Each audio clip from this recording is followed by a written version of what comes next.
Very good evening, everyone. My name is Murray Patterson. I am the chairman of the Paddle Steamer Preservation Society Scottish Branch. It's my great pleasure to welcome you here this evening, and I hope that you enjoy your time with us. This evening, our speaker really needs no introduction. Paul Semple has been a Waverley fan all his life, and about 2 years ago, he took on the job of being general manager of Waverley Excursions Limited. And at that time, no one could have anticipated the world it would now be in and the challenges that would lie ahead. Cometh the hour, cometh the man, and that's certainly been the case with Paul. And it's my great pleasure now to ask him to present to you the talk, Waverley, Achieving 2020 and Beyond. So I have now much pleasure in inviting Paul to come and speak to us now and tell us of this great challenge and life in the hot seat and this time of great challenge, I say, for Waverley, its people, and indeed, I suppose, for all of us. So, Paul, the floor is yours. Thank you very much, Murray. I'll just share my screen so we can start. So hopefully everyone is now seeing the opening slide and allow me to begin. As Murray has said, yes, 2 years ago, I took on the position of General Manager for Waverley, and I would not have foreseen exactly what was coming. And in my mind, I tend to think there's been three exceptional challenges: the boiler refit, COVID-19, and then more recently, the Brodick accident just at the end of the sailing season.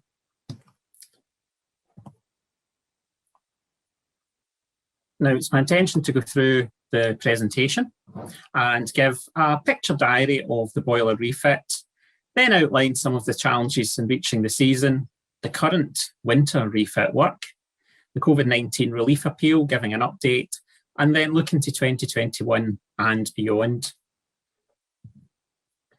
So I'll pick up the story on the 14th of January 2020, when Waverley was moved by tug to Greenock. A memorable day because this had been a day which had been anticipated for quite some time. We had been working towards it thanks to the success of the boiler refit appeal.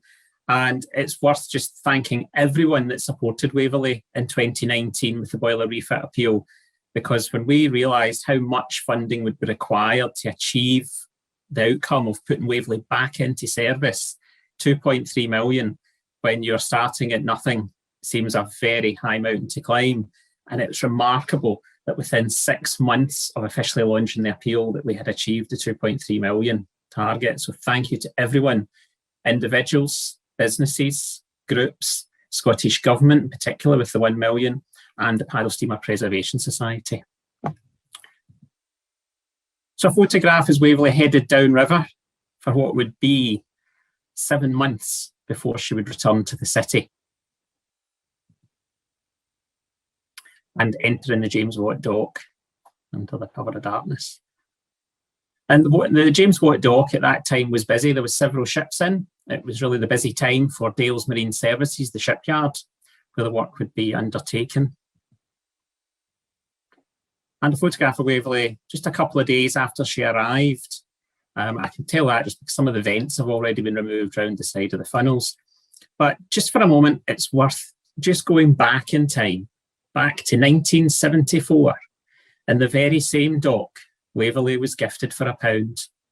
And that position on the quay wall there, she's almost at the same berth as she was in 1974 when she was handed over to the Paddle Steamer Preservation Society. By the 22nd of January, the first major signs of this refit was in evidence as the funnels came off.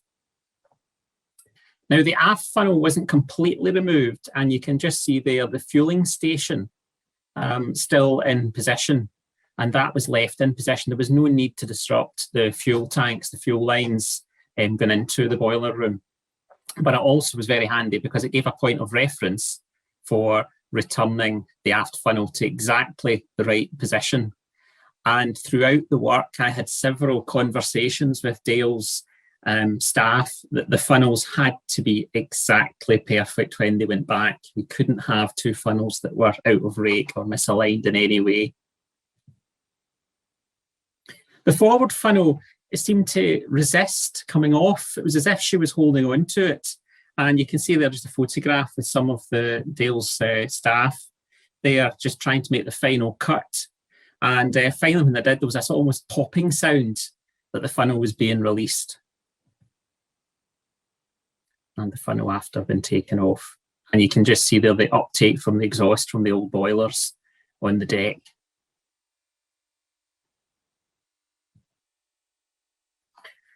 This is a picture which you wouldn't really have shared too much earlier on when you were trying to sell tickets and look to Waverley sailing. But now that we've completed the work, it seems okay to go back and share some of the kind of real inside pictures that just show the extent of the work. And this was the occasion when both boilers were removed. You can see there the workmen standing on top of the port boiler, which was going to come out first. Now, to get the port boiler out, it's not just straightforward in terms of just lift it up and out it comes. It has to sort of navigate the gap, which is just to the left-hand side, which is where the bulkhead in the alleyway has been removed to allow the boiler to come out. And then the starboard boiler removed after. So that's the port boiler coming out. As it did, the insulation just gave up. And if you just look to the front of the boiler, you'll see there is some steel just cut. And that is where we had attempted to repair the boiler before deciding that actually the repairs required were far too extensive. And it just did not make sense to repair boilers that were heading for 20 years old with no real guarantee of how much longer they would survive. If you're going to do the job, it would be do it right for the future to give Waverley a future. And then the starboard boiler coming out. The boilers were both removed straight away off to scrap. And there was what remained once the boilers were lifted out. Just up to the top of the picture, you'll see there blue, that's one of the old Scania diesel alternators. And we took the decision that if you're lifting the roof off and you're taking out the boilers, then you may as well do the alternator and the electrical generating plants as well, because as you can see there, getting access to that is not particularly easy. So it made more sense just to do it all. And this is the thing we did as well as the boilers, the electrical systems, the power generating system on Waverley has been completely replaced. But we went one stage better, and rather than just replace two alternators, we ended up putting a third one in. And that third one is run in the evenings when there's less demand, but it also gives an additional backup. So again, it's sort of future-proofing Waverley. It was thinking to the future. This was more than just replacing the boilers. The view from the bridge, looking aft into the boiler room after the boilers were moved. And that's the same day that the boilers were taken out. By the evening, a lot of the bilges there that you see, the lower hull, had started to be cleaned up. And really the workforce were very quick in moving. There was a lot of workforce there. Dale's full credit to them in terms of being able to get going on this project as soon as the ship arrived. Moving on into February, and by this time the electrical work had started. You can see there the main switchboard, which is on the engine room platform, and that had been stripped out. But the actual unit that it sits in was remaining, so that it still looked in tune with a ship from 1947. But behind that, of course, there's a lot more modern technology. Now, Waverley threw a few surprises.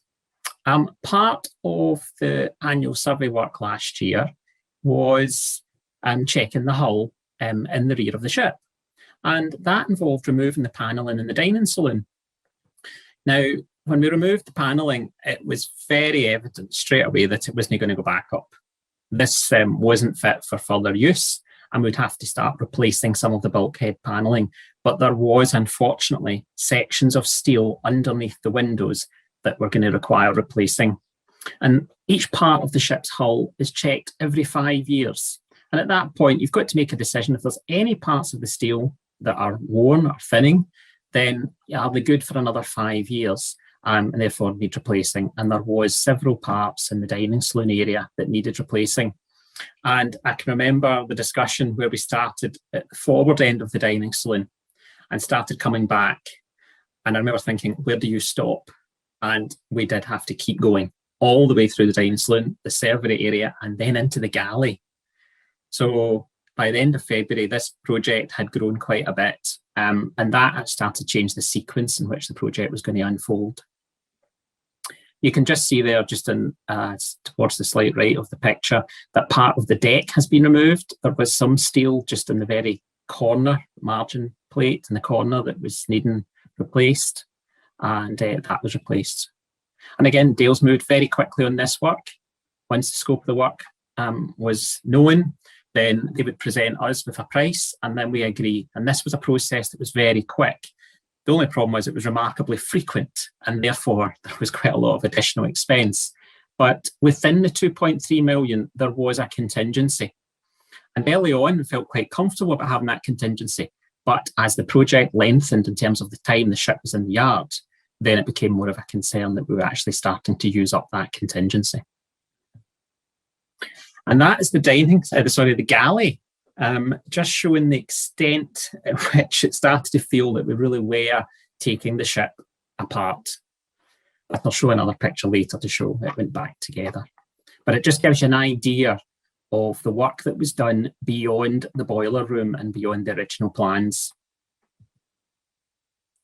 And the servery area in the dining saloon.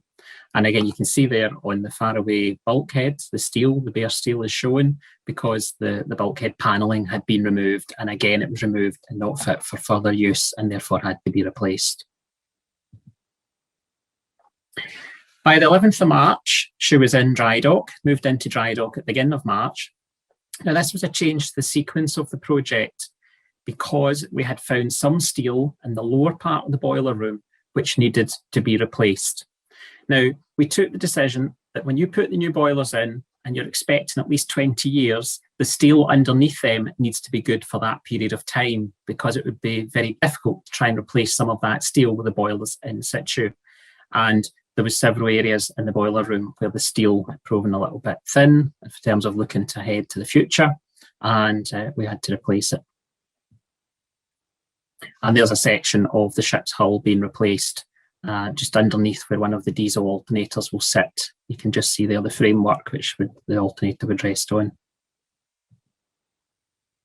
There was deck work happening as well during the dry docking, and you can see here this would where the master would normally stand when berthing, and the timber there was seen to be rotten, and there was some work to replace. And there was this replacing deck will be an ongoing issue year after year. That's actually a view in the lower bar. It did not escape. There was some steel on the side of the dining saloon that came down into the lower bar, and you can see there where there's been fresh steel put in. Unfortunately, when you cut steel, you do create a lot of mess, and you can see that there in that picture. So by the time we were in mid-March, the programme had changed direction in terms of how it was unfolding. The refit was taking a different path. We had much more extensive work in terms of the dining saloon, the galley, the lower bar, and also we had started work in the toilets. So an interesting view of the toilets if you want to be using them without any partitions, but the toilets had also been stripped out. So by this point, this project was now becoming exceptionally challenging.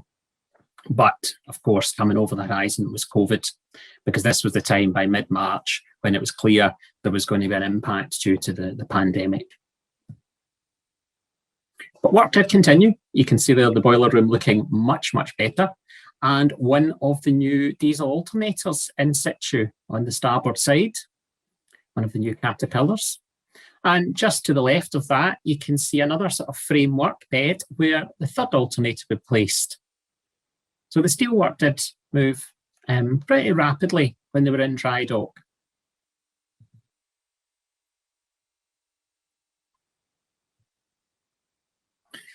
March 25th. Now, by this time, the UK was in lockdown. Wales were going to decrease their staffing. Their apprentices were going off on furlough. And by this time, the Waverley office had closed and we had staff on furlough as well. And our own engineers were about to go on furlough. And a few days after this, there was only myself and the chief officer left out of Waverley Excursions really at the yard at that point. And it really felt as if the project was coming to a sort of slow. The contractors were coming off at this point. All electrical work had stopped. The deck repairs had stopped. Other contractors were concerned. And it was clear we were now going to really hit a period where there could be much less progress. So as she left dry dock, I felt quite concerned that we had achieved a lot up to that point, but the ship was exposed in terms of having the funnels off, and she was about to be refloated as people were just walking off the site in terms of contractors leaving because of the lockdown. But the boilers were still delivered, and the few remaining staff at Dales handled that. It was more of their senior staff that were still there, because there was still other ships that had to be repaired. There was an emergency repair came in, a chemical tanker went into the dry dock after Waverley, and of course Dales helped maintain the essential lifeline services in terms of CalMac, so Dales as a yard remained open. So that's the first boiler arriving on the 31st of March. And considering that it had been almost a year since we really knew there was major issues with the boilers, this seemed like a real occasion to celebrate. But yet, because of the lockdown and how the country was, we didn't shout about this one, despite the fact it was such a key point in the project to see finally new boilers being delivered. And then the second boiler squeezing in, and there is very little room there to be able to get the second boiler in. You can see the essential guiding by foot as the boiler slightly moves underneath the bulkhead.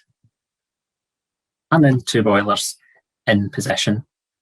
Not much space, a very tight fit. And you can just see there again to the left of that picture, you're actually looking into the engine room alleyway because the bulkhead, the steel, is missing. Work did continue, but at a much, much slower pace. So by the end of April, when some pipe work and modifications had taken place, the bulkhead was starting to go back up again. You can see there that the exhaust from the port boiler was sitting in situ, but we found that the steel in that was not suitable for long-term use, and then that was actually replaced, but it's just sitting there at that point before the deck was then rebuilt round.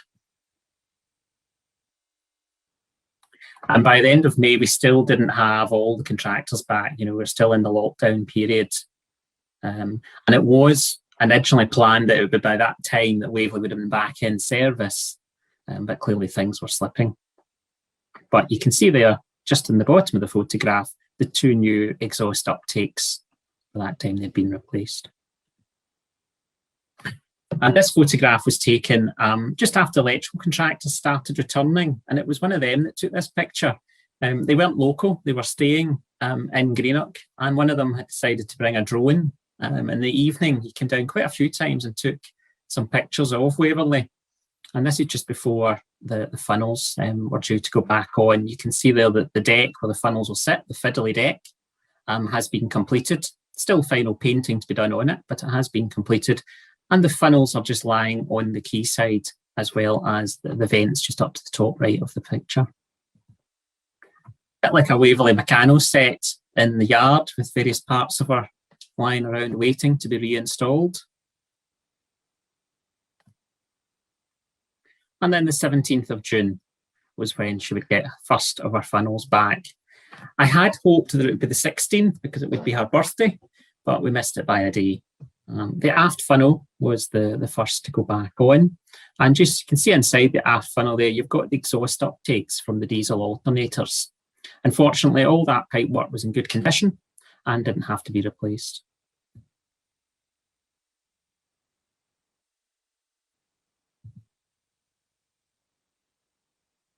A great picture just to show the extent of work and the image of one funnel moving to the ship.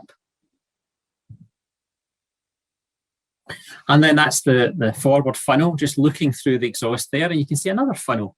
the funnel of Hebridean Princess, which shared the dock with Waverley for most of the time that Waverley was there. The Hebridean Princess had been out, had started her season, but had then returned to the James Watt dock the same day that Waverley had come out of dry dock, and she has remained in there since. The top of the funnel was then repainted as soon as it was off. It made sense to do that. And the whistle back in position, having been cleaned.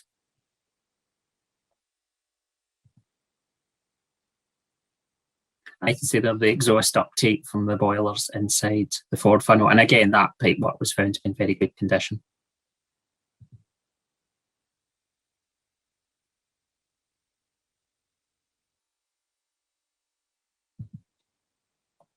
And the forward funnel about to be placed in its rightful place, giving the impression that Waverley has two funnels sitting on top of each other. Now, this photograph tells me quite a lot. The project manager, Ralph Addison, that supervised the full refit, Ralph knew, because I think I'd mentioned it so many times, these funnels have got to be right. So there was markers on the deck. You can just see there that there is a steel marker, and the funnel has been moved up to touch that point. So it's in exactly the right position. And then distance was measured between the funnels as well to make sure that they were in the exact position. And Ralph knew just how important it was to get these funnels absolutely correct. So I was nominated to check that they were indeed in the right place, and to approve that that was them. They could now be properly welded. So I went up in a cherry picker to measure the distance between the rear of the forward funnel and the forward part of the aft funnel. And that is me up with one of the Dale's workers with the measuring tape. You can just see it there, going between the two funnels. I'm measuring the distance, which was exactly 4830 millimetres. And you can see there the measurement. The funnels were indeed exactly as they should be. And you can just see there that the inside of the top of the funnel has been painted by that time. Just looking ahead there again, you can see the Hebridean Princess and one of the small Calmac ferries just ahead of Waverley. Another drone picture supplied by one of the electrical contractors with the funnels back on. And just to show you that the galley did indeed go back together, here it is after being cleaned early in July. Now, this was actually the job of a few of the office staff. They had been on furlough until the end of June. We returned them at the beginning of July, and one of the first jobs was to help clean the ship, because we did have some crew arriving to help complete the refit, thinking ahead to sea trials. But at this time, we did not know we were definitely going to put Waverley back into service. But the board take the decision that we would run sea trials to test the equipment, to prove that the new equipment was working as intended. But that required crew, and the galley, crew cabins, etc. had to be cleaned up. But by no means the rest of the ship was in a great condition. We focused on the crew areas. Just showing you the forward bar. There was almost no area of the ship that wasn't disturbed during this refit. There's the engine room alleyway, and you can just see there that some of the decking is missing, because the grey there is just the cut where the bulkhead was cut out in order to get the boilers, old boilers out, new boilers in, and then that decking had to go back to be replaced. And the dining saloon, by this time the new bulkheads were up. You can see there around the windows, but it was very clear that the deck and the dining saloon, the linoleum flooring, would have to be replaced. But from the outside, the world may have thought she was coming back together. She looked okay from the outside, but internally there was still a lot of work going on. And still great uncertainty whether or not we could actually put Waverley into service, given the fact that COVID restrictions were still in place and have remained in place. By mid-July, the toilets were being rebuilt. In some ways, it was the toilets that seemed to cause a lot of the hassle. It wasn't the biggest part of the job, but it seemed to be the bit that did cause a lot of complications in terms of different people working to do different parts of the work. The crew, though, took no time wasting in terms of preparing the ship, cleaning her up. You know, she hadn't had a crew on her properly since 2018, and therefore things like the deck really did need a lot of cleaning. So the dining saloon deck, the old deck before it was lifted, but you can see there by this time the bulkheads were in position, and also the heating, central heating that just runs along the very bottom there of the bulkheads was replaced as well. And the new boiler room by this time was coming together. That's looking from forward, looking aft in the boiler room. And when you think everything you're looking at there has been out and put back. 22nd of July, and by this time we had to do an inclining test to reproduce a stability book for the ship. Because of the big structural change in weight, then we had to end up doing an inclining test. Now, when the crew arrived, which was the first week in July, or the few crew that were there at the beginning, it was a bit of a gamble because we did not know that the MCA, the Maritime Coast Guard Agency, could attend the vessel to undertake inspections and survey visits. The MCA had stopped visits because of the lockdown and because of the COVID restrictions, and many other vessels in the UK were having certificates extended if it was just an annual renewal, but Waverley had lost hers, been out of service. We couldn't just have certificates extended, we had to have the MCA visits. When the crew arrived, I did not know when the MCA would be able to attend. It was a bit of a gamble. And the first day that we really needed the MCA to be there was the 22nd of July, and that was them just back at work in terms of visiting ships. There's one of the 2-ton weights that was positioned. You can just see the chalk mark on the deck. So these were moved from side to side just to tilt the ship and make measurements in terms of how much she moves, depending on weight distribution. Inside, the work continued in terms of refurbishing the dining saloon with the new flooring going down. The dining saloon is the only part of Waverley's original timber decking, but it is actually covered with plywood before the flooring goes on top. Now, the 24th of July, that is the first sign of fuel burning inside the new boilers. Now, this seemed an exciting point because finally Waverley was going to produce steam. And I think for myself, it was go upstairs and just check that the funnel does actually smoke. Now, of course, just the initial combustion, you got the soot, and then thereafter it burned clean. But seeing smoke come out that funnel seemed like another big step in the process to returning Waverley. And the new dining saloon deck.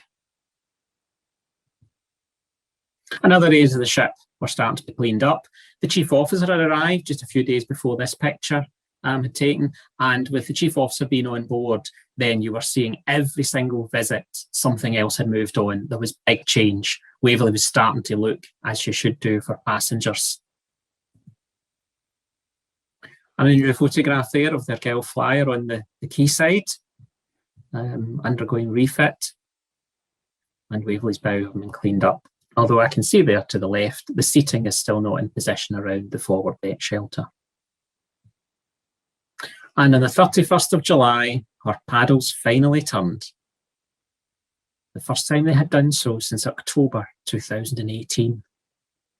And within seconds of the paddles turning, it was online, and someone from across the other side of the dock had posted video footage of the paddles turning. Always expected as soon as the wheels started turning that it would be found, it would be online, and it was.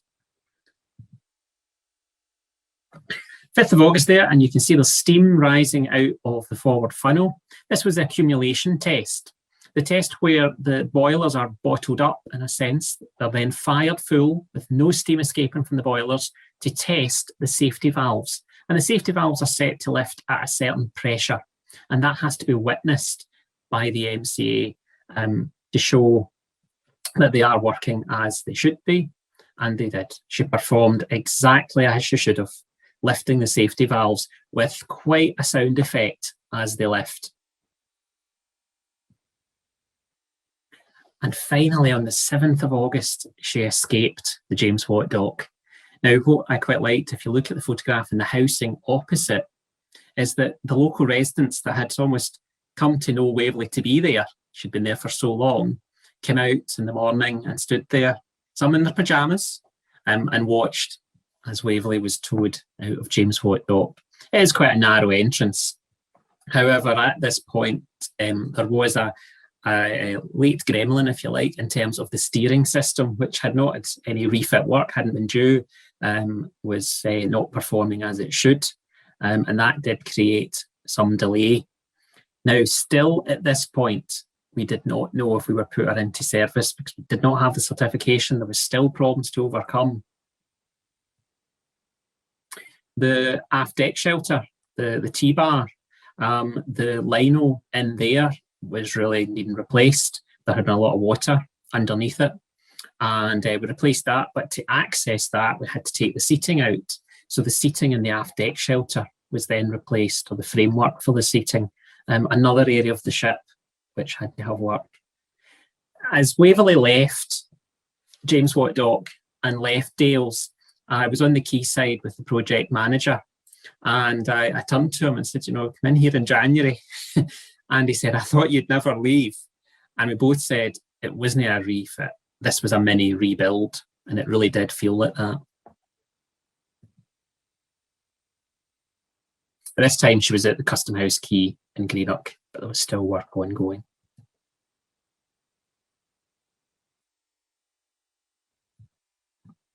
And then on the 13th of August, without any drama, she just paddled off.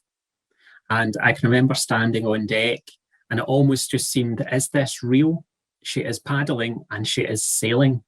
No flags up, no one really to wave her off. And she just started paddling. And of course, again, within minutes, this was online. That's a photograph which I particularly liked. Just, it was almost just capturing the moment, because I was on the port paddle box, but the sound, the paddles were beating. It sounded like Waverley. She was back on the Clyde. And it was just a moment just to listen to her, and she was alive again. And then 7 months after she left for what we'd hoped would have been a 4-month refit, she returns to Glasgow. And that's her just arriving back at the Science Centre.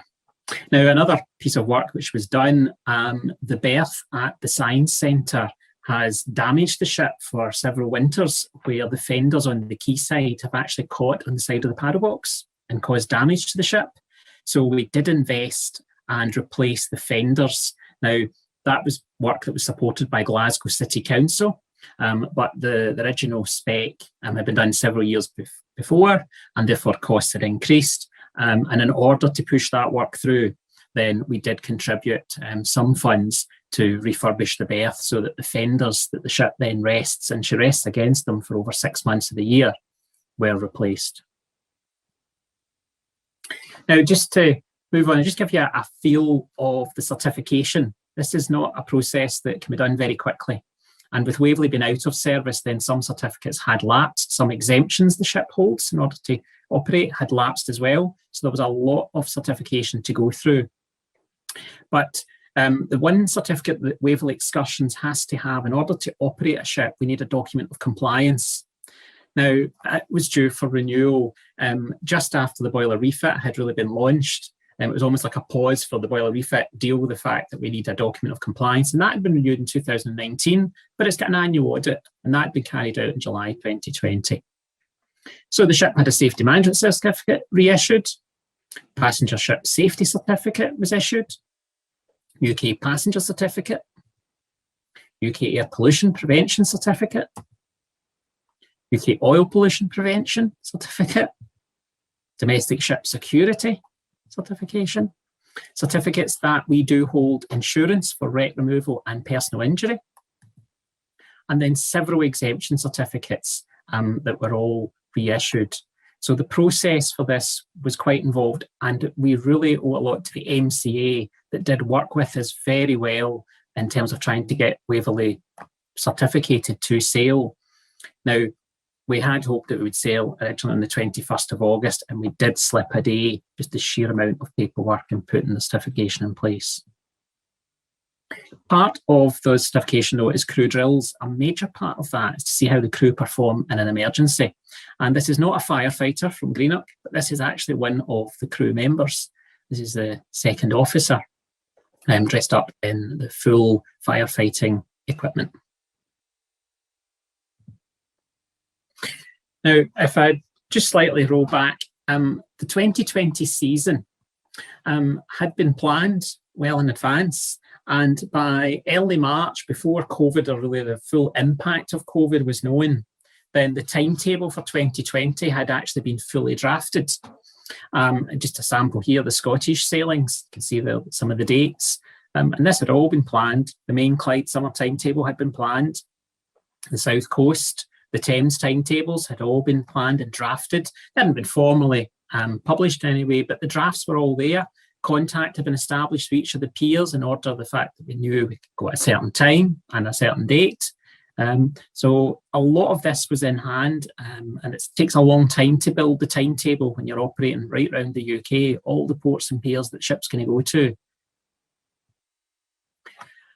By early March, some crew had been appointed and then had to be stood down. Marketing materials had been developed, contracts signed for digital marketing, but all of this in vain in a sense, because she didn't obviously sail when we had thought. But there was no certainty at all. We kept the decision open. The board took the point that we would keep the decision open for as long as possible, and we did. But it was getting very close to call. The fact that the season would then become so short, it just wasn't worth starting.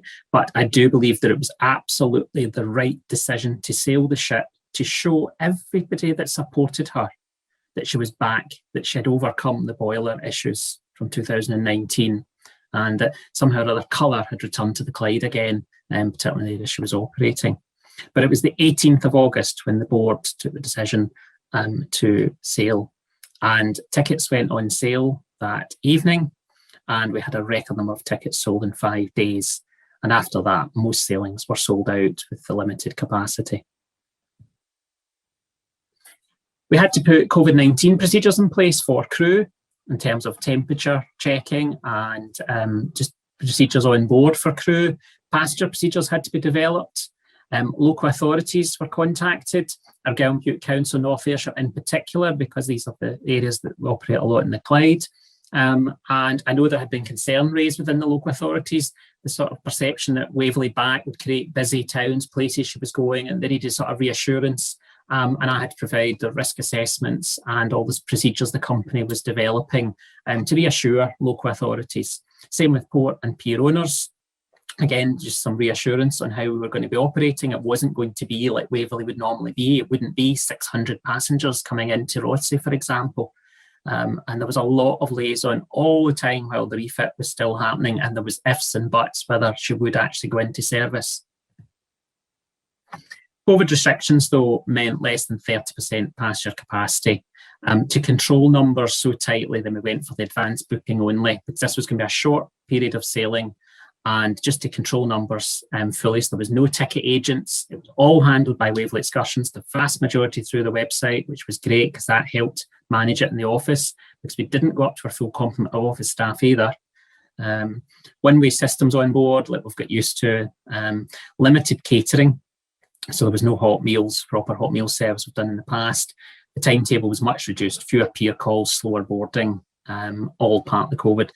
Now, this gave us a chance to see how these things work, because if there's still COVID restrictions in 2021, then we have got the experience of operating the ship in order to hone exactly what the procedures are.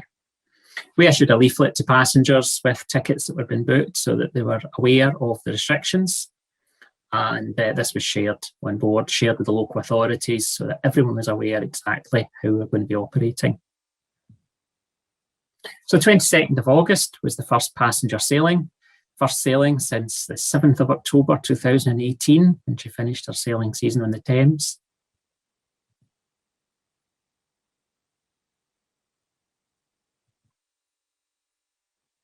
I think it was probably the best day in terms of weather.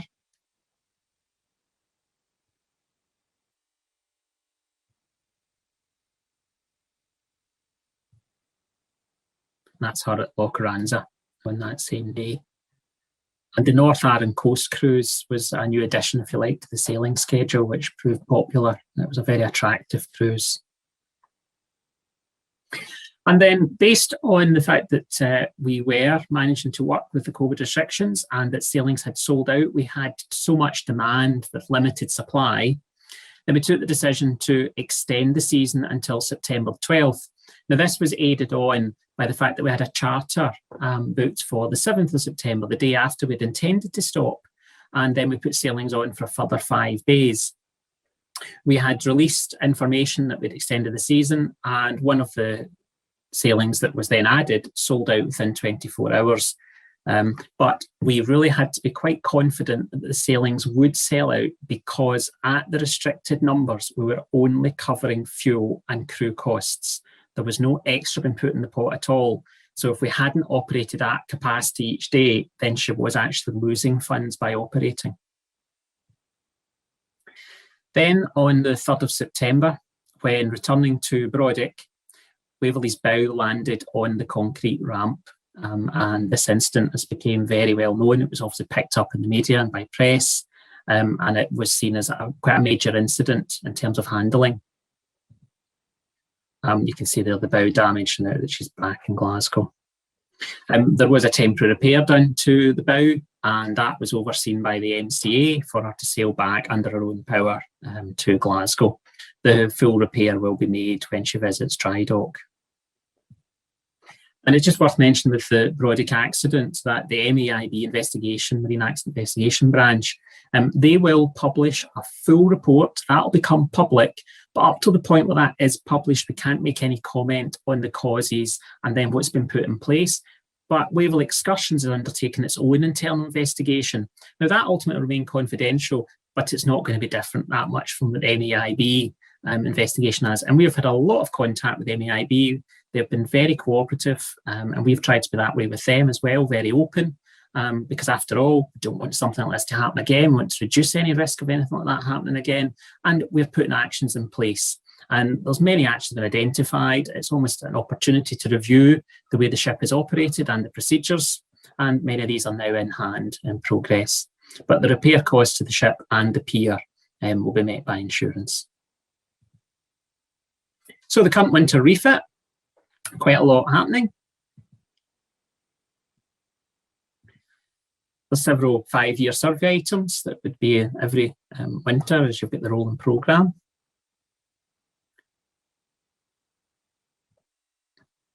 And then there'll be annual things, for example, the fire detection system, firefighting equipment, life-saving apparatus, and then the hull survey and bow repair.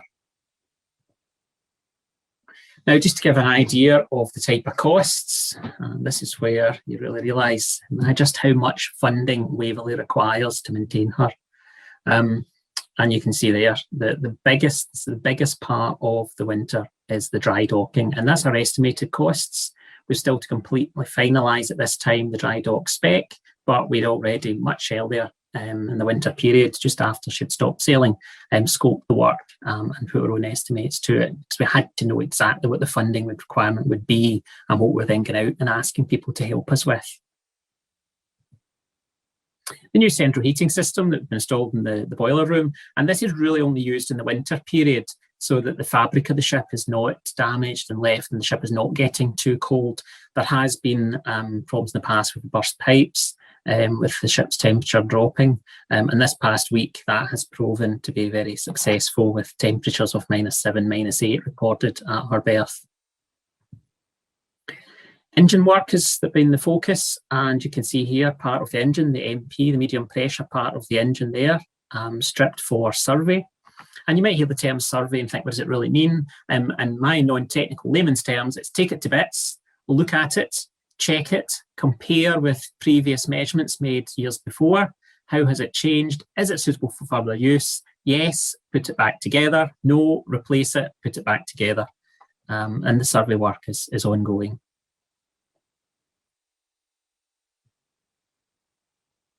Just looking on to the MP again there, the crosshead. You can see there's some blue dye. That's just to check the surface contact between the slippers that actually go up and down the guides, and how that makes surface contact to the guide itself. And again, measurements are made, check back with previous records to see if anything's changed since it was last inspected. Here's a photograph of the rear of the engine where the covers are off. Just get into the cylinders. An unusual view looking at the crankshaft. This picture was taken during the inclining test, but just to show you in terms of the sponson steelwork, the paddle box steelwork, and all the steelwork around the paddle box has to be checked for thickness, check how thick it is, compare it to what it should be or would have been new, to find if there are any spots, any parts of the steel which need replacing. This was one where when someone comes along, and it was only done just over a week ago, that you almost hold breath just to see exactly how much work, how extensive. And we had identified a couple of areas that we thought where the steel was looking to be needing replacing. And fortunately, it has just been the areas that we anticipated, and there hasn't been surprises. She hasn't thrown us a surprise on this one, which is very fortunate. And that's just two photographs just underneath the paddle boxes, just showing you the steel structure underneath, and all that steel has been checked. That has actually been able to do that at her berth in Glasgow. So the COVID-19 relief appeal. First of all, just maybe why another appeal? You know, we'd had the boiler refit appeal, but COVID, in terms of its impact on Waverley, denied us the opportunity to sail the ship for a season. And had it been a normal year, after being out of service, we could have hoped for a really strong season that would have put sufficient funds to be able to go through the winter. In a good year, if we go back, for example, to 2016, there was an excess of 700,000 in the kitty beyond what the ship had cost to operate, but that's what's needed to survive through a winter in total. Because beyond the winter refit, there's the shore establishment, office costs, insurance, berthing. And even in 2016, donations still helped the company to survive even with that excess.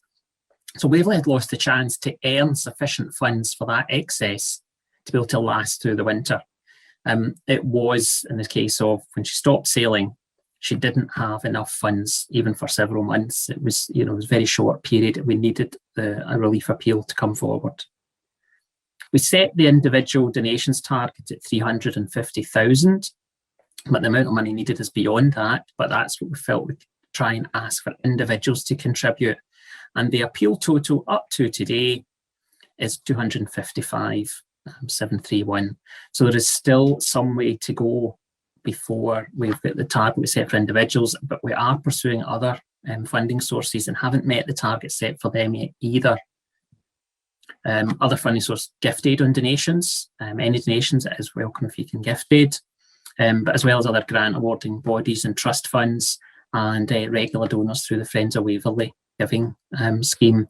We have gone back to the trusts which helped with the boiler refit in the sense they're warm to us because they know us, and hoping for some funds to come that way. But at the moment, there is insufficient funds to take the ship to dry dock.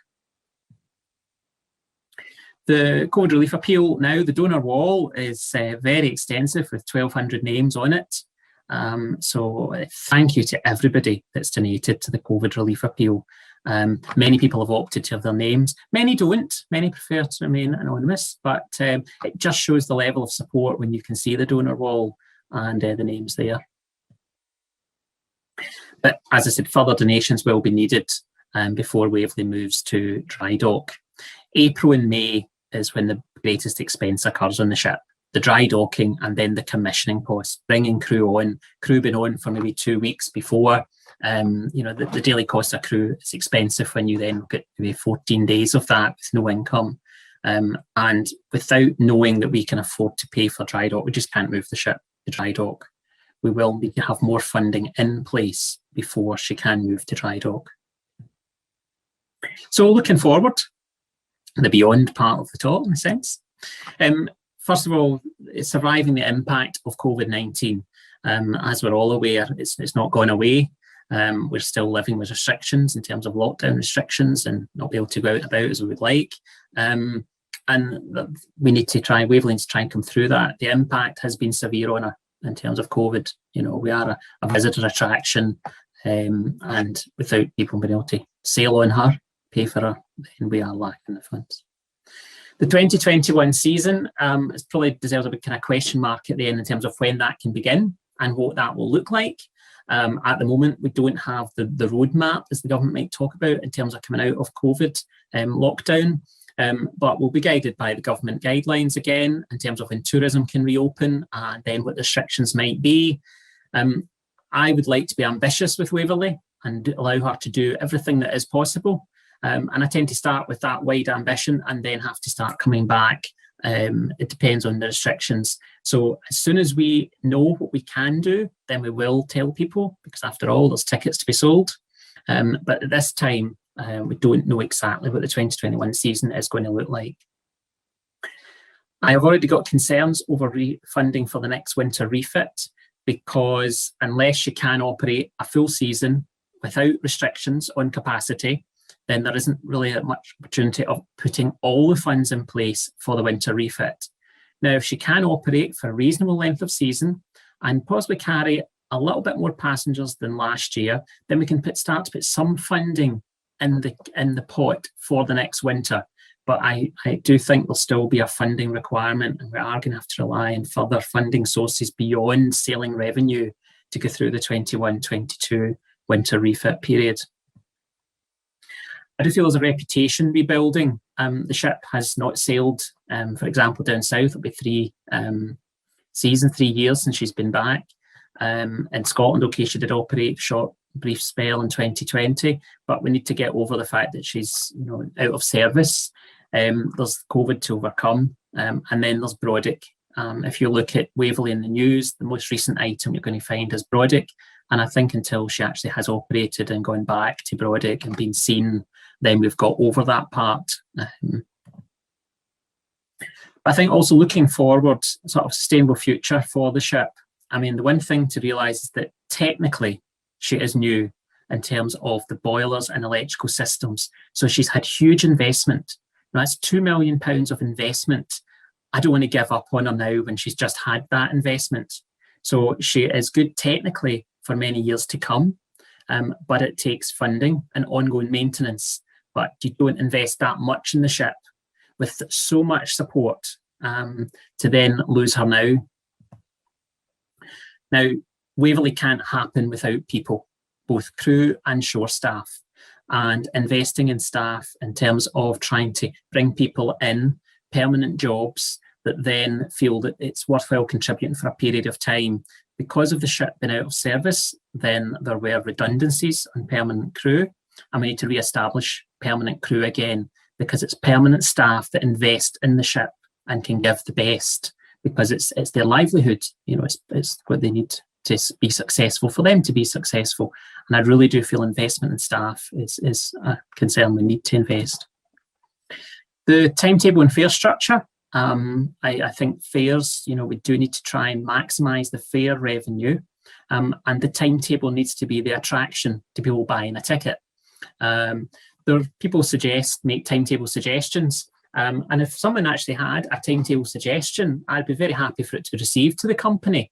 I would always look at anything if someone's able to identify, for example, a pier that Waverley could use, and that's been done before, where someone has identified a pier that was being refurbished, think Waverley could operate. We would then look at that and see if it is possible, because we need piers. The ship has to visit piers to get passengers, so we want to look to expand the piers if possible, if there are any, but retaining the current ones. There has been some piers lost in recent years, the likes of Helensburgh, more locally on the Clyde, and every pier we lose is potential passengers. Passenger experience, onboard services, catering, etc., and the sort of comfort on board, that has got to be a focus. We've got to try and make it the best we can. She isn't a modern vessel, so you don't have the same level of comfort, but we do need to consider that, you know, the passenger has to have a good experience to want to come back, to say to other people, to advise them to go, that this is worthwhile supporting. And then we need to make fundraising a more regular part of what we do to support the investment in the ship. She is always going to need work, refurbishment, maintenance, repairs. The rebuild in 2000 and 2003 almost sort of said, oh, she's new. We're 20 years on from that. Some of that rebuild is life expired, like the boilers. And we do need to try and plan for that and invest in the ship. And then just to sort of finish off, more or less, just some statistics some people might be interested to see. I'll go back, I'm using the 2018 season here. The most recent season that she operated for the full season, although it was a year where weather disrupted the South Coast and Thames apart, and that had an impact on revenue. But it just allows you to see there where the costs accumulate, where they're allocated. Now, just for a sort of a comparison here, if I take an average adult ticket price of £40, just to see where that £40 really proportions up, where it goes to. And you can see there how it compares, and you might notice that if you total it up, it is not £40. In actual fact, based on 2018, if we were selling a ticket at £40, it actually cost £60. So where did the funding difference come from? Fortunate that the catering and souvenir sales provide a profit, and also fortunate that donations, bequests, and PSPS support from the Paddle Steamer Preservation Society made up the shortfall. Now, of course, sell more tickets, we have more revenue. That relies on the timetable being attractive, marketed properly to attract passengers. But for some time now, we've always required the donations to support the ship's operation. But it just gives you a feel there for the funding requirement. But this is what it's all about. Waverley sailing, people enjoying a day out on the Clyde, as it is here, coming into Tarbert. And I look at that scene and I can picture myself being on board, and there's a bit of an atmosphere, a good day out, an enjoyable trip, nice scenery on a historic ship that you know is unique, a ship that's really quite light and people are fond of, but you're part of it. And every single passenger that steps aboard Waverley helps keep Waverley sailing. In the Western Isles, a favourite for many, sailing in the Western Isles. The Bristol Channel builds a tradition of paddle steamers. That's leaving Ilfracombe. On the south coast, going round the Isle of Wight, a particular favourite picture of myself. It was the cover image for the calendar, 2021 calendar. Or in the heart of London, in the Pool of London, as she sails under Tower Bridge. So how can you help Waverley to survive? More immediately, support the COVID-19 relief appeal if you can. Just looking back at the boiler refit appeal and the number of people that gave, in a sense, if everyone that gave to that could give another £20, we would have reached the target for individuals quite easily. So if you can support the COVID-19 relief appeal to see us to dry dock, it's 2 months to Waverley needs to move to dry dock, and at this time we cannot guarantee we've got that cash. We can't move her at this moment and commit to that spend. Sail on her though. Sail on her when she is operating, encourage others to do so. The fare box is the greatest source of income for the ship. You may wish to join the Paddle Steamer Preservation Society. It is the PSPS, or it was the PSPS, that saved the ship. And in total, the PSPS is given over £3.8 million to support Waverley. You can join that for just £25 annual membership fee by visiting the Society website, and you'll get a magazine every 3 months that would have Waverley news in it. So if you can join the Society, that's one way to support. Sign up to Friends of Waverley, the direct debit giving scheme. That is just £5.20 per month minimum, so just over £1 a week. And if we can establish real core support through Friends of Waverley, then it's budgeted income, which we know we have. 520, because it's engine number 520, you can help keep the engine turning. There are other amounts as well, but that's the minimum sign up for Friends of Waverley. And simple, just buy items on board and also in the online shop, because that all helps to add surplus, as you saw from the fair statistic. Then the shop sales do help to contribute to the funding which Waverley requires. And I just want to finish by acknowledging that the only way Waverley sailed in 2020 was because of the support for the boiler refit appeal, because of the office staff and their commitment to Waverley, and because of the ship's crew. And the crew really did go above and beyond to prepare Waverley for service, and her officers in particular deserve full credit for the fact that she came back from that refit and she was very well presented to the public. Now, I'm very happy to accept any questions. There is an email address there, questions@waverleyexcursions.co.uk. And if anyone was wanting to send a question, then I will try and answer it. We've probably got about 20 minutes or so. We'll be able to take some questions if anyone would like to email them in. And someone's quick off the mark. And it's in terms of Brodick and as a cause of Brodick being identified. As I said, that the MEIB investigation will be published, that will be public, and it's only at that point can we share information on the Brodick incident. Yep, and here's another question. Will the new boilers prove fuel efficient compared to the old? There has not been much difference. We sort of budget on 700 litres per hour, but we haven't really operated enough to really see, and we'd hope before going into service again that we'll do more proving trials just to ascertain exactly the fuel efficient. The new boilers will only be burning marine gas oil, which is low sulphur, and that's because of regulations that came in 2020. That fuel is a little bit more costly. So while we might have there could be a slight increase in efficiency, but the cost of fuel. So that is one question that's just come in there. And I think I've got more.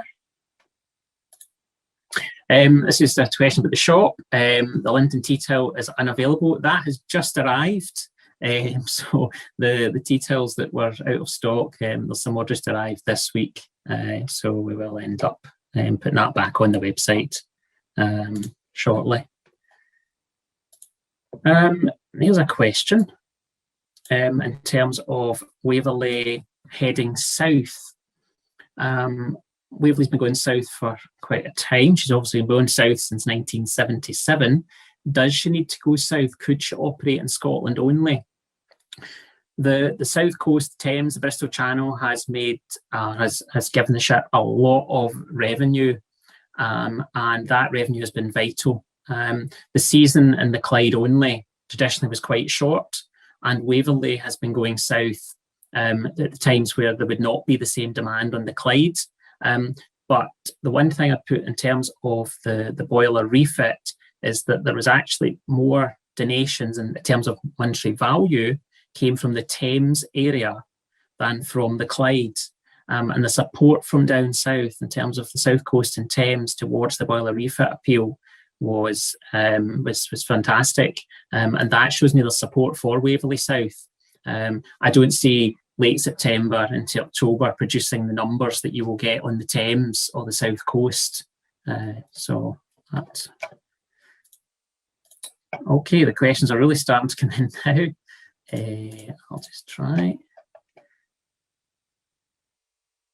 There's a question, and it's out of curiosity, which area of the country provides the best revenue? Now, it's hard to qualify best revenue because the costs vary depending on the area. The Thames can provide the largest revenue per day. And in fact, I think 2017-18 thereabouts, I think there was one day where the ship gross revenue was around 60,000. But your costs for operating on the Thames are so much higher. You've got pilotage costs, and also quite often the Thames sailings rely on coach connections, and therefore you've got that to afford as well. And in a sense that each area has different revenue figures. I think really from what's seen in the past, she needs all areas. It's that all-round support, and that's what we saw through the boiler refit. So it's not just as straightforward as best revenue. The Clyde is very solid business, July and August. The South Coast traditionally has been strong in September, and the Thames late September into October. Right, I've got another question here, and it says there are smaller craft which provide cruising experiences. Is this something likely? Some mini sailing holidays? I don't know quite what you're suggesting be smaller numbers, but Waverley's capacity and normal class 4 and 5 certificate is up to 860. She has big capacity. And it's the big footfall that provides the big revenue. So if you reduce the passenger numbers, then you need to put the fares up. But the board has certainly considered, and has been a point of discussion, if we could do different type of days where the numbers are very restricted, but the fares would be much higher, might include catering and things. So there has been some thought around of changing the business model. I have been in the job as general manager for 2 years, but have only sailed the ship for 12 days. My record is quite poor. So I think we do need to get the ship back to our operation that we know, and then I might be in a better position to make judgments and sort of change. But the business model will have to continue to develop and change to ensure survival. So that answers that question. Somebody has asked, did you learn anything positive from operating during COVID? E.g., the timetable was quite different to normal and might have worked better. Yeah, well, generally the timetable was very different. It's whether that timetable could be sustained over 2.5 months on the Clyde. The timetable that had been fully drafted for 2020 looked a bit different from what it had been in 2018. Particularly looking at midweek sailings to try and increase footfall. Over the last sort of few years, she operated a Tuesday, for example, and the Clyde has been low footfall. So therefore looking at ways of trying to get that up. But we'll try and look at the timetable to be attractive. It's not just for enthusiasts, it's the general public as well. We need to attract as many as possible. So yeah, there has been some of that learned from the timetable. We'd always look back at past passenger numbers and revenue when making judgments on the timetabling, so that you know what you might expect from a particular day and what a timetable can deliver, as well as considering what the cost is to operate that timetable. So I hope that answers that question. Somebody's asking, are you able to confirm any potential plans for Waverley to come down to Ilfracombe or to the London area in, I think that's a typo, but 2021? As I've said, I would really want Waverley to do all she can do and visit all the areas. It's just at this time, don't know how COVID restrictions will be eased, and if they're eased sufficiently to allow us to carry a little bit more passengers than we did in 2020, because it's passenger numbers and revenue that will really be the decider. We were operating on low passenger numbers, very low passenger numbers, and it was only covering fuel and crew costs. If we're going to go south, I need to be confident that we can cover those costs and even put a little part away for the following winter refit. So there's not an answer at this stage. Just keep following our website. If you've signed up to the e-newsletter, then you will get updates. Another question, what is the likelihood of some Scottish Government funding? We have at least been in contact with the Scottish Government, but there is a great demand on government funds. So that one is not a no or anything at this stage, but we've had some dialogue with the Scottish Government. as we have with all those who supported the boiler refit in terms of trusts as well, we are trying to source the funding required from many sources. It can't just be individuals giving, we are looking beyond that. Question here, how many crew are on Waverley? Do they sleep on board? She has about 25, 26 crew normal. Her minimum crewing for full pasture service is 19, but because of the catering, we tend to carry a bit more than that. Every one of them sleeps on board. There are 27 beds on board the ship. Most of them are underneath the forward bar area. If you're looking at the ship, you'll see under the forward bar area, there's portholes, and that's the portholes to the crew cabins. Waverley's weakness in a sense with crew is the fact our accommodation or crew accommodation is not what you would get on a modern vessel. And that is something which we can't really change because the ship is the size she is.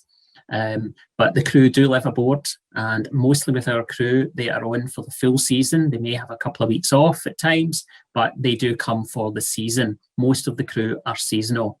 As I said, we do need to re-establish some permanent crew because then they're there for the full season, and they're also there to assist through the winter and the planning and maintenance. But yeah, the crew do sleep on board. I did start on Waverley as a crew member 25 years ago. The crew accommodation has improved slightly in that time.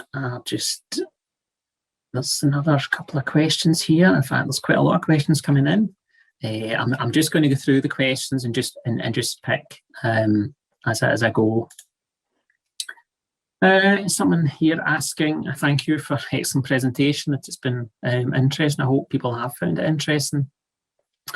You've mentioned, have you mentioned two scenarios, sail in 2021 or abandon 2021 and avoid winter dry docking and go straight to winter 22 dry docking? I mean, that's someone putting forward a suggestion. At this time, we are intending to aim for sailing in 2021, but I have to say that I would still have, that thought has gone through my mind. It's something that will remain, but at this time, we're focused on putting Waverley into service to operate her so that she can cover her daily operating costs, and then hopefully we can also earn a little bit above that to start to secure the next winter refit. It's not as easy as just going stop and then don't sail, because you've got the office, you've got ongoing insurance, there still has to be maintenance on the ship. She's missed a lot, and to miss another year completely, I would be concerned about that, because I think after so many years of being absent, she then becomes missed. I don't want her to be missed. I want her to be operating. Waverley is maintained better when she's operated and when she goes into a full sailing season. Okay, and I'll just pick another couple of questions. Somebody's asking, with open sailings as early as late May, would they probably be left off the schedule? I think that question was just suggesting that if she normally goes to Oban late May, early June, possibly this year, I think that's what the suggestion is there. Maybe she won't do that. At this time, I'm open to considering that she operates in all areas. It is almost constantly under review, and as the government outline the guidelines that will come forward from the government in terms of tourism reopening, that's what I'll be using to consider. At this time, I'm open to her operating a full season, and we'll just keep it under constant review. I'll pick another. Somebody's asking, will the Brodick incident lead to an increase in the insurance premiums? So far, no, but our insurances, there's several insurances, and we actually are in the renewal period at the moment. I have not seen any alarming increase in insurance premiums at this time. Somebody says there, the £20 shortfall in profitability per ticket seems alarming. Effectively, the more tickets sold, the higher the shortfall that needs to be covered by donations. Though the more tickets that were sold, that would add to the revenue, and therefore the shortfall in each ticket would come down. I just used the £40 as an average example from one season. And if I did that on different seasons, you'd get a different shortfall. If the ship was sailed every day with maximum passenger numbers, then you would be earning sufficient funds. But there's reasons why she's not going to be full every single day. In a way, you are trying to sell all the tickets, but that's not being achieved every single day. There are days where you will sell out. There will be some sailings that are sold out. So the more we sell for tickets, then the more revenue, the more likely we are to cover costs. But I do think that we will have to increase tickets. We have to, we can't just hold ticket fares at what they were. There had been an increase into 2020, but it's still got to be an attractive fare for people to want to come. Someone's asking, now that we have left the EU, will we still be able to employ crew from EU countries? That one is not easily answered. I don't have an answer to that. With our crewing agent that we use, there's still some question marks around that. It is probably more likely that there will be less coming from EU. Someone, very easy question. What is the working boiler pressure? 12 bar, Waverley's engine. 12.2, possibly 12.4. It's 180 psi the engine is designed to work at. Someone says, will the absence of the MEIB report before sailing commences be detrimental to passengers sailing or joining from Brodick? We intend to sail Waverley from Brodick, and I think it'll be likely the MEIB report will be published before Waverley enters service. I think that is an ambition, that report will be published before. Brodick, we have to go back. It's a very popular destination on Isle of Arran, and Waverley has to return. Somebody said, fantastic insight to the sailing of Scotland's treasure paddle steamer. Thank you. I could go on for many hours on Waverley, so I do hope it's just that sort of short, quick insight into what's been very challenging time. So I'm glad people enjoyed it. I've already donated to the COVID appeal, but will be doubling my efforts. Thank you. I really do appreciate. We can't do this without people's support. Waverley doesn't.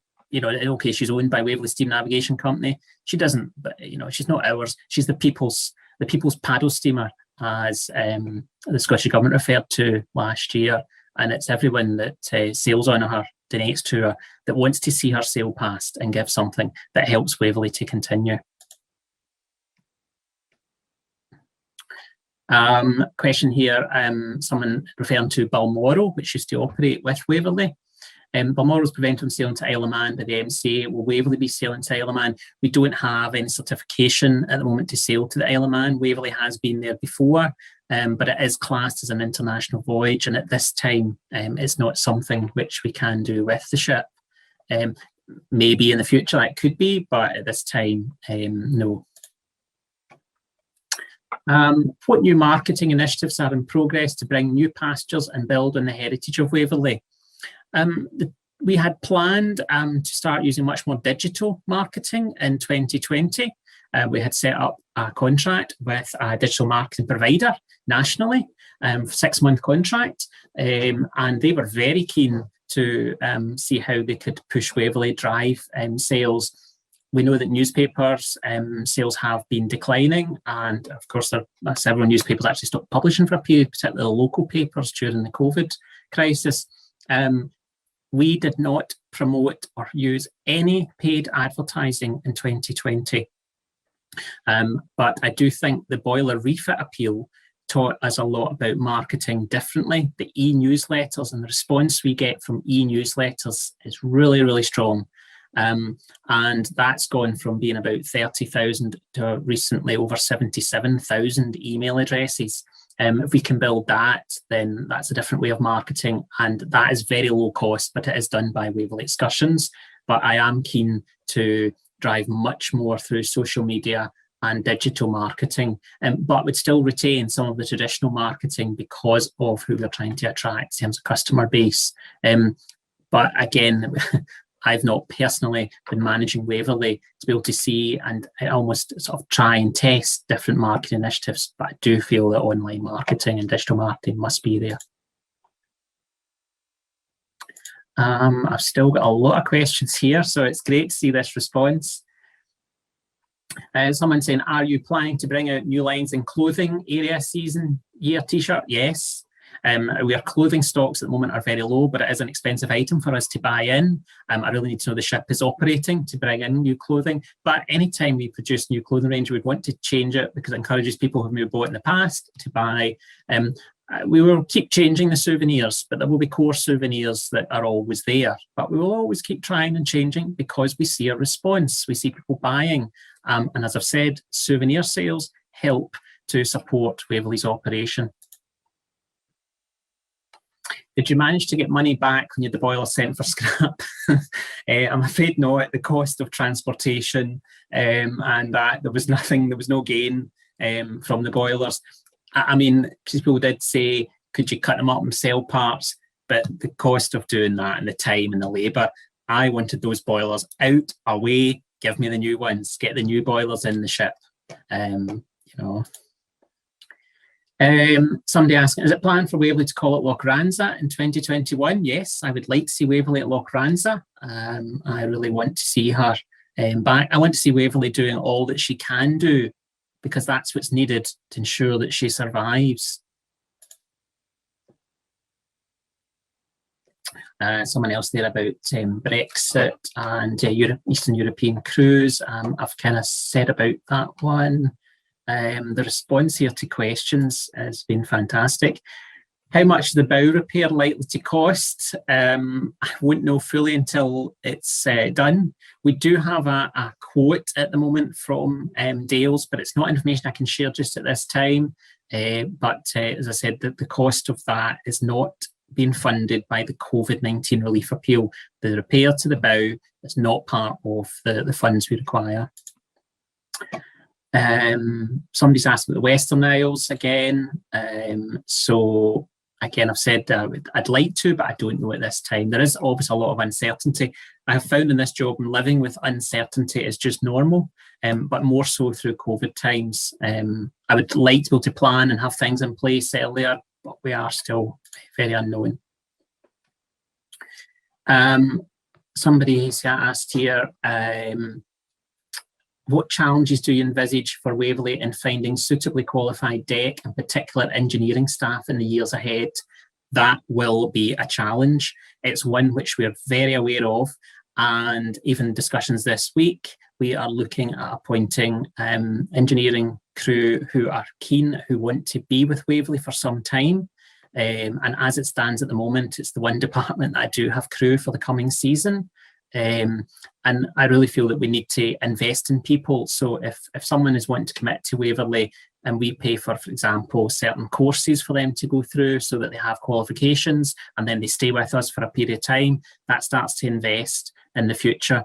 I want them to have permanent engineering in particular and deck officers because they commit to the ship and they give the best for the ship, which then comes back to us in terms of our operation. The aging profile, someone's mentioned there as well about engineers, and yes, we do need to try and attract, and that is a definite challenge. We have had, for example, second engineers of the past that have maybe been a bit younger, and again, if it's somebody can come through the ranks, then they learn the job as they go, and if that maybe means we end up affording their college courses to go from second engineer to chief engineer, I feel we've got to invest in people to do that. Waverley been out of service for so long, then, you know, how is someone going to come from a permanent job in another company, which is very secure, to Waverley, having not operated as much? You can see why people wouldn't move easily. We do need to try and make it attractive, and that might be through, for example, paying for college courses and things. So I hope that answers that question. Again, I'm just having a look. Someone else has mentioned Isle of Man. I think I've got that. Done to persuade port operators to maintain access dredging at Girvan, Ardrossan or Troon. Dredging in Girvan, just to pick that one, that Girvan has been dredged and will be. It's a port that's maintained. Ardrossan, I'm not aware of any limitations on tide at Ardrossan, but of course it is a ferry terminal, and Waverley has used it on rare occasions. Just moving through. Someone's picked up this. I noticed in your presentation that there was breakdown for the mess. That's the crew mess, which is in part of the paddle box. And because that's the part of the paddle box where the steel needs replacing, we have to then dismantle that area of the ship to get access to the steel, and we're not just going to put the same back in. So there will be a bit of refurbishment in the crew mess area. It's on the port side of the ship, just opposite the engine room. It's the crew mess area. That does need refurbishment. It's not had any refurbishment in 20 years, but there are some steel repairs needed. If I just do another couple of questions, really got to obviously draw it to a close. I'm just trying to pick here. Are you maybe the first person ever to present at consecutive PSPS meetings? I don't know. Thank you for the comment. Will we be able to sail to? Will Waverley ever be able to sail to Inverary again? She might be able to go up Loch Fyne. It's calling it Inverary. We'd need the pier to have work done to it to make it suitable. She has been to Inverary. We do need piers to be maintained. We can't pay for piers. The only berth that we have paid some for is Waverley's winter berth. We do need to encourage pier owners to support, to allow Waverley to call. The more we use the piers, the more it'll encourage. And there has been successes where piers have been reopened because of Waverley and Balmoral. In one sense, having a second ship like Waverley, for example, Balmoral operating in the UK, that supports Waverley because it uses piers and therefore piers are maintained. Some people just sending in comments rather than questions, and I'm just going to pick another couple of questions. Funnel mugs, just random questions that people are coming through with. Just a suggestion, the mugs are great. Can be just the same rake as the real thing. A novel souvenir suggestion, mugs that are raked. I don't know how the drink sits in them, but thank you. People asking a lot of questions around where she'll visit and where she'll go and what she'll do, but there are a lot of unknowns. If you've signed up for the e-newsletters, then you will get information. Follow our social media. We will put out information as soon as we know for sure. Please do keep in touch that way and you'll know. Could Waverley call at other ports between Scotland and the Bristol Channel when making her voyage? I suppose let's talk about the voyages south. We do try to do that in a sense where she has visited Liverpool en route. There is a lack of piers in certain areas, and there's restrictions on exactly what she can operate in terms of passenger certificate and the type of areas that she can operate in. But it makes sense for her to try sometimes and operate en route somewhere else. She kind of does that if you think of the Thames via Liverpool, Bristol Channel, South Coast, and then the Thames when she moves. I may try and go through some of these questions and actually respond back by emailing. If I just take one more question and then I'll stop. Somebody here just given a comment actually, so I'll just take another question. Somebody says, as older passengers myself, so women travelling alone, Limerick to Glasgow at night, it's quite daunting, especially on largs. Can the timetable be better in line with train timetables?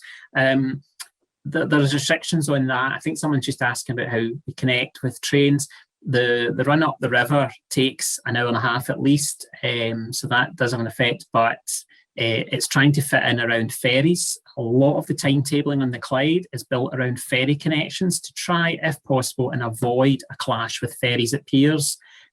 I have had it in mind to check train timetables. I can think of an example. One of the Oban sailings, I particularly moved it half an hour earlier to fit the train connection. I will try and consider that where possible, but there are limitations on that. I'm going to stop with the questions there. I think it's worthwhile mentioning, though, that there is just one other paddle steamer in the UK that was operating, in fact, two. There was Kingswear Castle, the river paddle steamer that operated very successfully in 2020, and also paddle steamer Monarch. So Waverley's not the one, but she is the last seagoing. She is the last one that'll be able to go around the coasts of the UK. I just want to finish, though, there's clearly a lot of engagement here, which is great, but thank people for their donations and their support, because without that, Waverley won't survive. She will not continue in operation. She needs you to maintain her and continue to operate her. So I will stop at this point and stop sharing my screen and pass back to Murray Patterson. So thank you very much, everyone, for attending. Thank you, Paul. That was absolutely superb. I'm sure everyone's enjoyed that. A really, really thorough and comprehensive overview of the entire refit process in terms of the boiler, and subsequently. I must admit, I've done quite a few dry docks in my time. They all have a life of their own. You start off with a carefully considered script and all the things you want to do, and very soon events take over and you will be faced with all kinds of problems that you didn't expect. And I think you've had the full gambit of all of that this time, and with the COVID problems added on, which really must have been quite a nightmare. But it does say a lot for yourself and for your team, the way that this has been handled, and handled so successfully. And I think also, certainly from our point of view this evening, the fact it's been so well documented, it's been extremely interesting and extremely informative in terms of just how these things work and go on. So I think you, apart from your presentation tonight, for which we commend you and offer you our sincere thanks, I think also your handling of the dry dock situation, I think you've got the right personality for that, dealing with all these things. You seem unfazed by many things, and a good working relationship with not only your own team, but with the MCA. And of course, the MCA are people that at the end of the day have the ultimate say in everything. So to have a good relationship with them is absolutely essential. And it's been really a treat to see so well presented and beautiful photographs that you've taken. I hope there's a book in there somewhere, sometime. But it's been absolutely wonderful to hear it all. And on behalf of everyone, I would just like to thank you most sincerely for an excellent evening, and indeed for the work that you have detailed, and all that you and your team, and I hope you'll take our thanks back to your team as well, in the office as well as the ship staff. And we look forward to getting you a bit more sea time in the coming year than we unfortunately managed last year. But again, thanks also for giving us a chance to see the ship in operation after all that hard work. So I would just say to everyone, we maybe can't do it for real at the moment, but a collective round of applause for Paul this evening and his team, and for everything that has been done, and for showing us so brilliantly just exactly a glimpse, and it can only be a glimpse, into the hard work that has been going on. So thank you, Paul. And before I sign off, can I just also say to everyone, please do consider again the funding options. At the end of the day, this is our ship. We need it to work. We want it to work. And so much has now been expended to get it back into the condition that to be derailed a little bit by COVID is very unfortunate. And I think that we want to see the ship back. And I think after all the hard work the company and Paul and his team need and deserve to see the fruits of their labours coming forward. So if you can, please, I would echo his appeal for more funding. Also, I would just like to thank on the committee, Gordon Wilson, Graham Franco and Alan Smith, who actually know how all this technology works, and for whom we owe a vote of thanks for the success of this evening. So thanks to them also. Now, I have just a couple of bits of news which we normally have. I spoke to John Beveridge today regarding yet another paddle steamer, and he sent me, if I can find it, just some brief notes to keep you up to date with the Maid of the Loch. And I'll read this because he sent it, and some of it's done rather briefly. Ship, slipway and office are closed and no work is taking place on site due to COVID restrictions. staff working from home, but planning to reopen at Easter unless told otherwise. We successfully applied, Waverley Loch successfully applied for a grant from the Wolfson Foundation and managed to get £35,000, which will help them through the winter.